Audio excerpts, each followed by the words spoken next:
After a heated argument, my in-laws decided I no longer existed.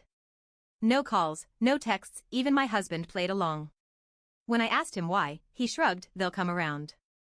Instead, I booked a one-way flight. When they finally noticed I was gone, it was too late. I gave my in-laws 6 years of my life. 6 years of biting my tongue, playing nice, and putting up with their passive-aggressive jabs. 6 years of remembering their birthdays, sending gifts, and hosting them in my home even when they barely acknowledged my existence. And then, just like that, they decided I was no longer part of the family. No texts. No calls. Not even a half-assed holiday card. The worst part?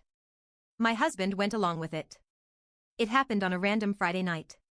Ryan, my husband, and I met his parents for dinner at Ruth's Chris Steakhouse in downtown Nashville. It was supposed to be a nice evening, but I should have known better.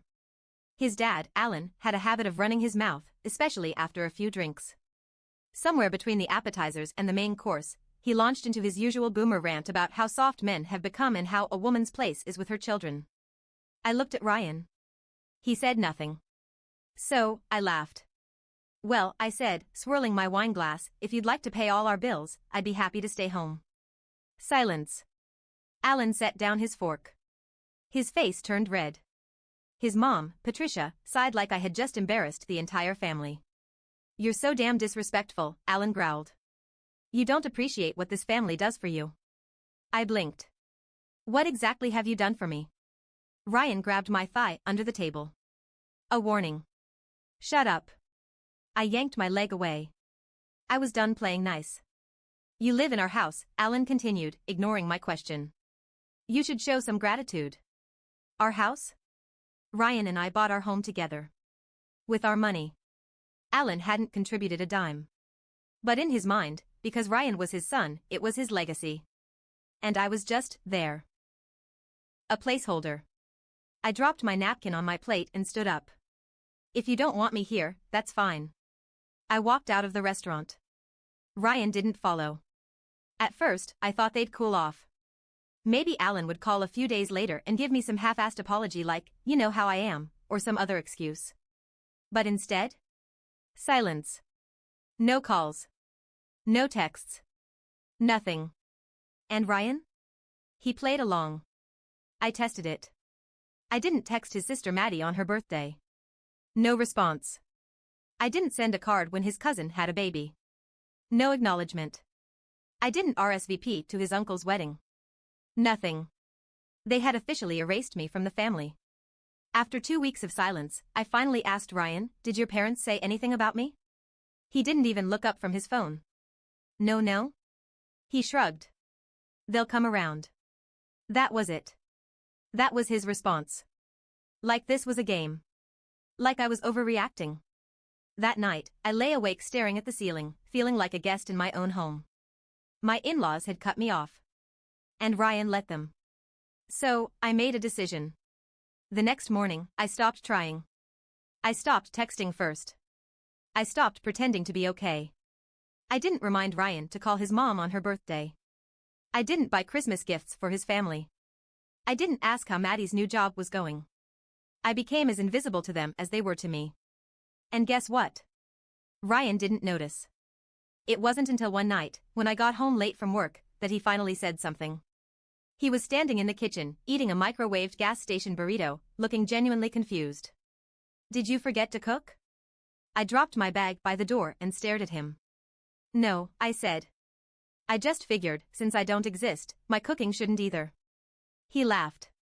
"You're still mad about my parents?" "Still mad?" I didn't even respond. I just walked into our bedroom and locked the door. The next morning, I made a few important phone calls. First, a lawyer. Not for a divorce, not yet, but just to make sure my finances were in order. Second, a recruiter. I had a remote marketing job, but I started looking for better offers somewhere far from Tennessee. Third, a real estate agent. By the end of the week, I had a one-way ticket to Seattle and a lease for a townhouse in Fremont.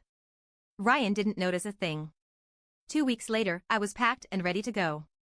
When Ryan got home that night, I was standing in the kitchen with 3 suitcases and a folder of legal documents. He frowned. "What's all this?" "I'm leaving." His face twisted in confusion. Leaving for what? Seattle. For how long? I tilted my head. Indefinitely. He actually laughed, like I was joking. You're being dramatic. I picked up my suitcase and walked to the door. He didn't follow. It took 2 weeks before Ryan finally called. By then, I was sitting in my new townhouse, sipping coffee on my balcony, watching the rain. His voice was strained. Are you seriously doing this? I took a slow sip of my coffee. I thought you said they'd come around. Silence. I didn't think you'd actually leave. Well, I said. You didn't think about me at all, did you? Another silence.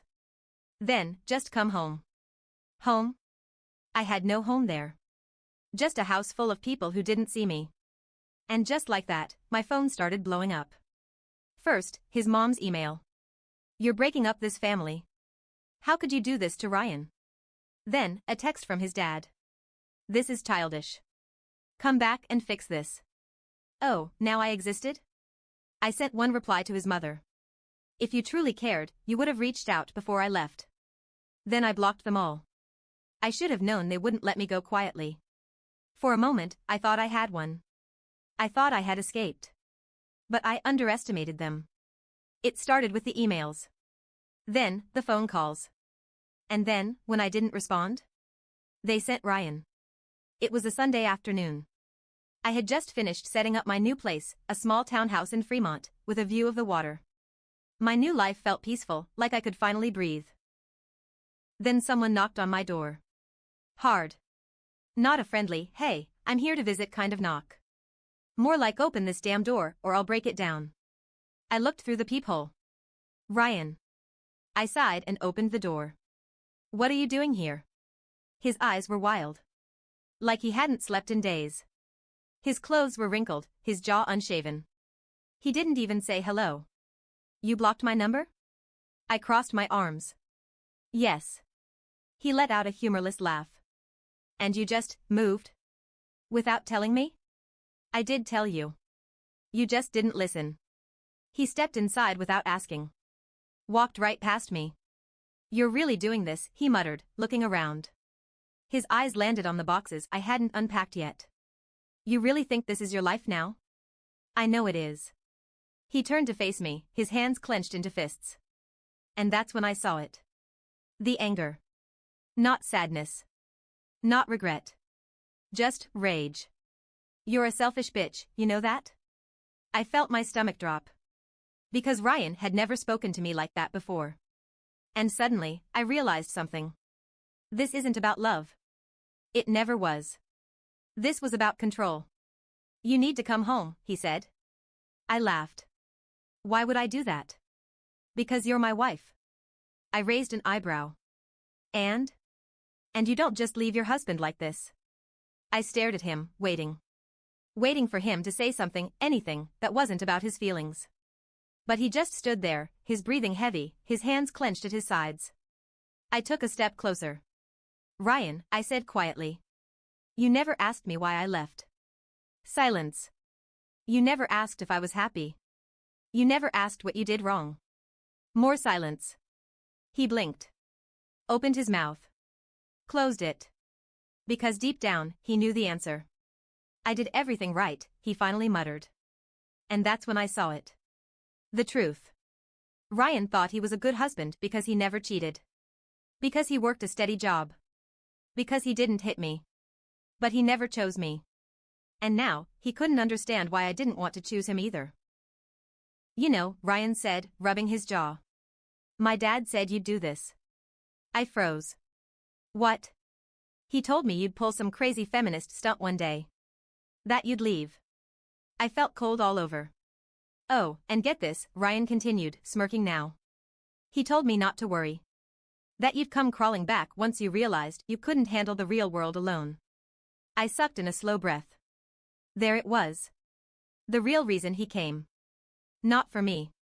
Not for our marriage. For his ego. For his father's approval. Alan had told him to wait it out. That I'd fail. That I'd come crawling back, humiliated. And Ryan? He wanted to watch it happen. I clenched my jaw. You need to leave. He shook his head. You're making a mistake. No, Ryan. I stepped forward, looking him dead in the eye.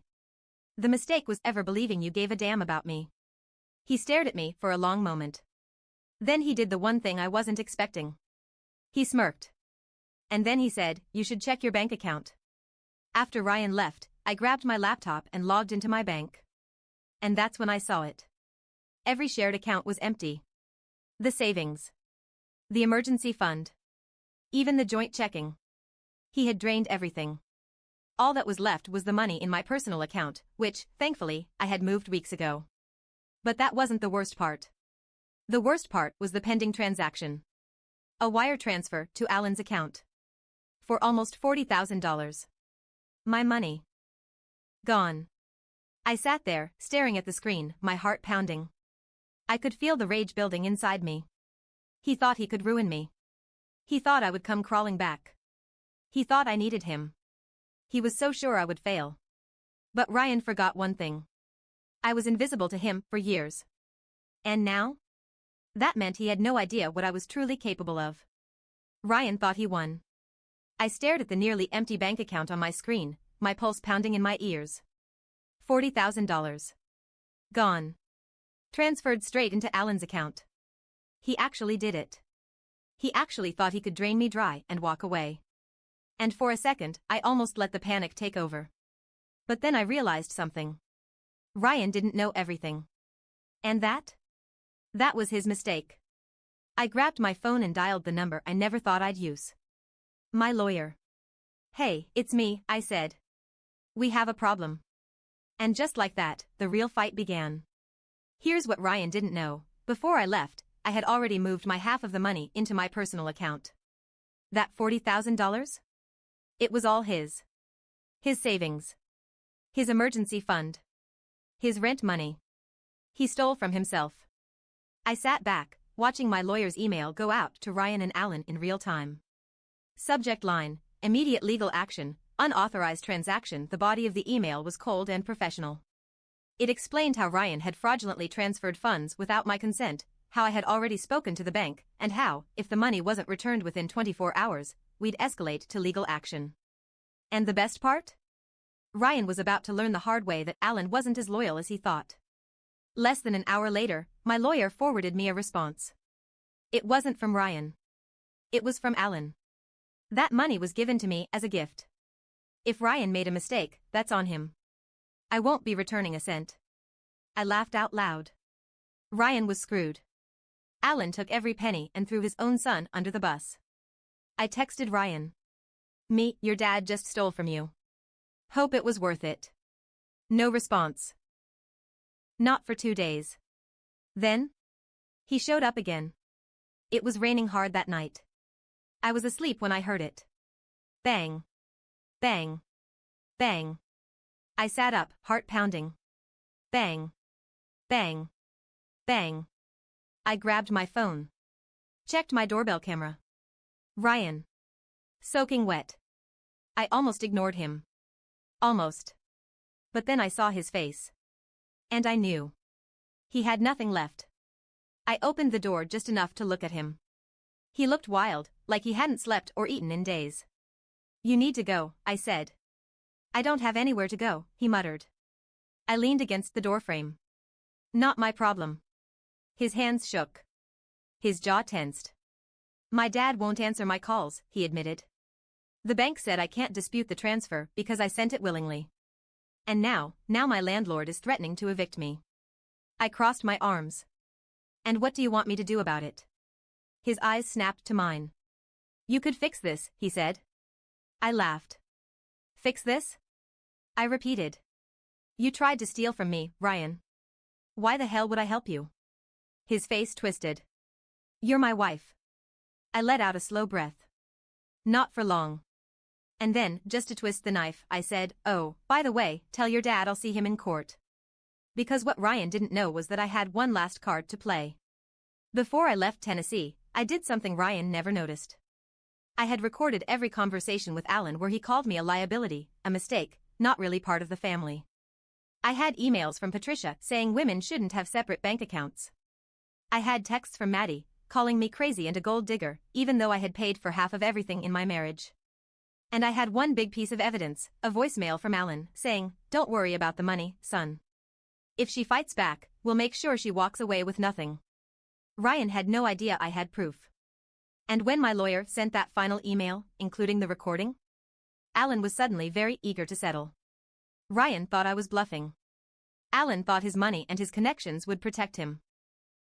They both thought I was the weak one. But now? Everything was about to come crashing down. And I would be the one lighting the match.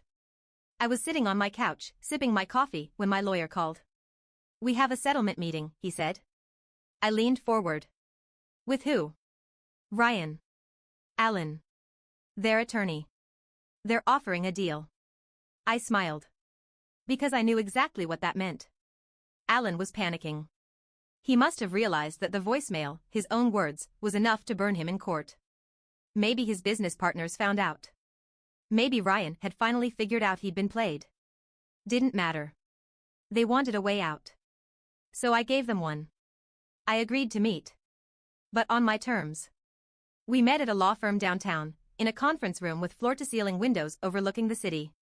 Alan sat at the head of the table, arms crossed, looking like he had just swallowed a lemon. Ryan sat beside him, looking hollow. Like he wasn't sure if he should be angry, embarrassed, or terrified. I took my seat across from them, my lawyer beside me. Alan's lawyer, a slick-looking man in a navy suit, cleared his throat. "My clients," he began, "are prepared to offer a financial settlement in exchange for a non-disclosure agreement. They acknowledge the previous transfer of funds was, perhaps, handled poorly, and they are willing to return a portion of the amount." I raised a hand. "A portion?" I repeated. Alan spoke for the first time. His voice was tight with barely controlled rage. "You're not getting all of it."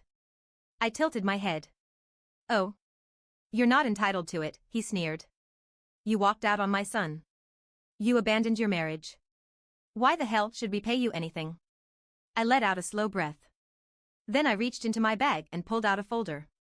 "Because," I said, sliding it across the table, "if you don't, I release these." Alan's lawyer opened the folder. Inside were printouts of emails, text messages, and transcripts of every disgusting thing Alan had ever said about me.